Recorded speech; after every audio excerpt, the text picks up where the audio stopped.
நான் என்ன பண்ணுவேன்?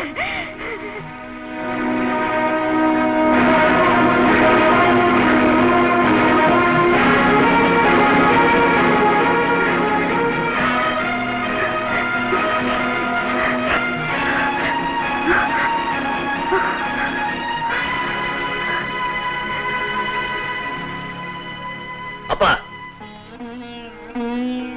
தெய்வத்து மேல ஆணையா சொல்றேன், எந்த காரணத்துக்கு கொண்டும் நீங்க என் தாயை விட்டோ இல்ல நம்ம வீட்டை விட்டோ போக கூடாது. அதுக்காக நான் உங்களை விட்டு போறேன்.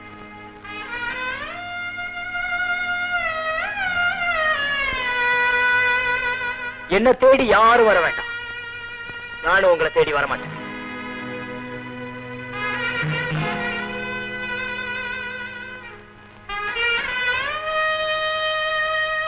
ஒரு நாளைக்கு புகழ் என்ன தேடி ஓடி வரும், அப்ப இந்த உலகமே என் பின்னால ஓடி வரும்.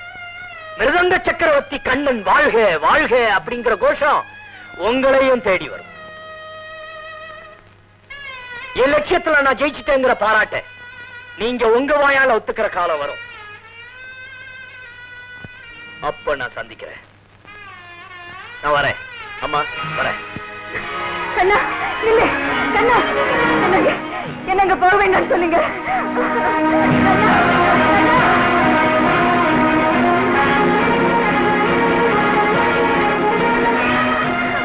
போயிட்டாங்க.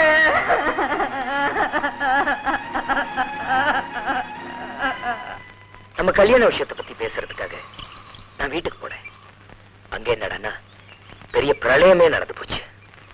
நான் மிருதகம் வாசிக்கிறதுக்கு அப்பா இந்த அளவுக்கு எதிர்ப்பு தெரிவிப்பாருன்னு நான் நினைக்கவே இல்லை. கவலைப்படாதீங்க கண்ணன், எங்க அப்பா கிட்ட சொல்லி உங்க திறமைய ஊரறிய உலகறிய செய்ய நான் ஏற்பாடு பண்றேன். தாதா, எனக்காக நீ ரொம்ப சிரமம் எடுத்துக்கிற. நோ, எனக்காக, என் கண்ணனுக்காக. ஏரி கரையின் மேலே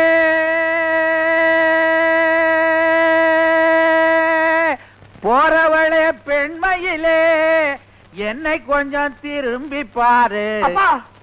என்னப்பா அது, அம்மா உன்னை விட்டு ஓடி போயிட்டாங்களா? ஏரிக்கரையில எல்லாம் பொண்ணு தேடுறியே? அறிவட்டவனே, நான் சங்கீத பாகவதர் ஆயிட்டேன்டா. நான் எங்க உட்கார்ந்துருக்கேன்னு பாரு. தண்ணியில. எதுக்கு? குளிக்க. அடே மகனே, உங்க அப்பா தண்ணி மேல உட்கார்ந்து ஜாதகம் பாக்குறாருடா. ஜாதகமா? ஜாதகம் பண்றாரா? நான் காலையில இருந்து திரும்புறதுக்குள்ள இவ்வளவு பெரிய அதிர்ச்சியா? சாதகம் சரி, தண்ணி எதுக்கு? நீ சின்ன பையன், தண்ணிக்குள்ள உட்கார்ந்து சாதகம் பண்ணாதான் குரல் இனிமையா இருக்குண்டா. கிழிஞ்சது. எது? தவளை கூட தான் தண்ணிக்குள்ள இருந்தே கொரட்டு கொரட்டுன்னு கத்துது. அது குரல் என்ன இனிமையாவா மாறிச்சு? எலே, தண்ணிய பத்தின அருமை உனக்கு தெரியாது. இவரை கேளு. பல கலைஞர்களை உருவாக்குனதே இந்த தண்ணி தாண்டா. ஞானம், என்ன கூட உங்க அப்பா சாணி சாணின்னு கேவலப்படுத்திட்டு இருந்தாருல, இப்ப நான் சதுராட்டம் கத்துக்கிட்டு இருக்கேன். அடுத்த மாசம் பக்கத்தூர் பிள்ளையார் கோயில்ல அரங்கேத்தம். நான் தான் பதம் பாட போறேன். மிருதங்க வாசிக்க தாண்டா ஒரு நல்ல வித்வானா தேடிக்கிட்டு இருக்கோம். கவலை விடுமா. என்ன? உன் ஆட்டத்துக்கும் அப்பா பாட்டுக்கும் நான் மிருதங்க வாசிக்கிறேன். நீயா? ஆமா, படிக்க படிக்க தான் பாடம், அடிக்க அடிக்க தான் மிருதங்கம். நான் என் காலேஜ் படிப்புக்கு முழுக்க போட்டு வந்தாச்சு.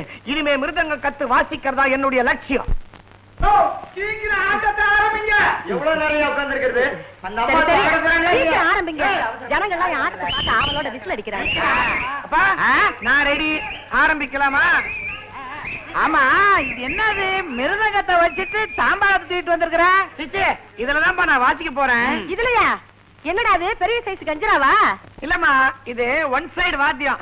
உன் ஆட்டத்துக்கும் அப்பா பாட்டுக்கும் ஒன் சைடு தான் சரி. பிச்சு வளாசரம் பாரு. காலை தூக்கி நின்று ஆடு தெய்வமே, என்னை கை தூக்கியாள் தெய்வமே.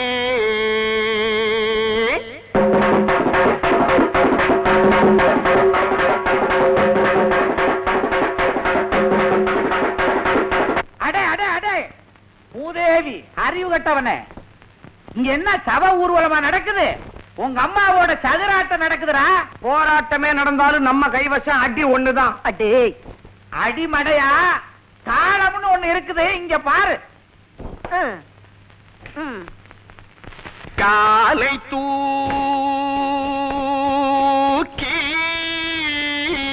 நின்று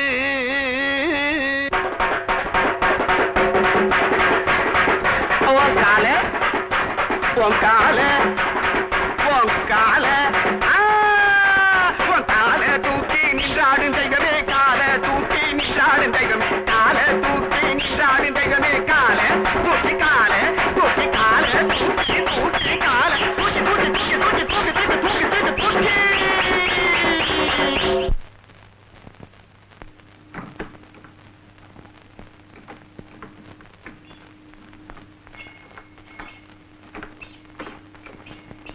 நான் எங்க வெளியே போனாலும் மிருதங்க சக்கரவர்த்தி சுப்பையா புள்ள வாழ்க, மிருதங்க சக்கரவர்த்தி சுப்பையா புள்ள வாழ்கன்னு எல்லாரும் குரல் கொடுப்பாங்க. இன்னைக்கு ஒருத்தன் குரல் கொடுத்தான், சுப்பையா சுப்பையா சுப்பையான்னு.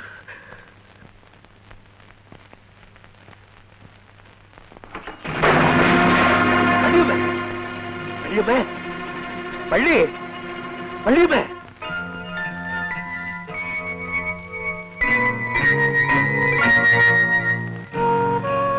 டாக்டர் ஒண்ணுமே சொல்லாம போறீங்களே. விளைவாள், அவங்க மனநிலை தான் உடல்நிலையை ரொம்ப பாதிச்சிருக்கு. மனநோய்க்கு மருந்து எது பிள்ளைவாள்? இதுக்கு நான் என்னங்க செய்யறது?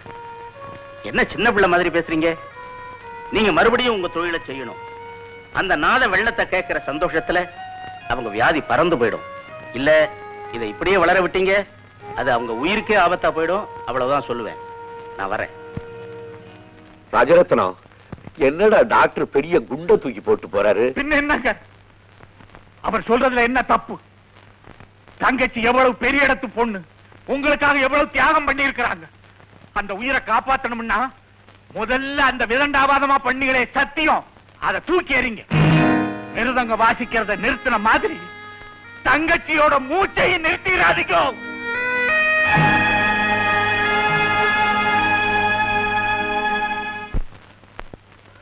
பாத்தியா வள்ளியம்மே, அந்த ராஸ்கோல் என்ன சொல்லிட்டு போறான்னு?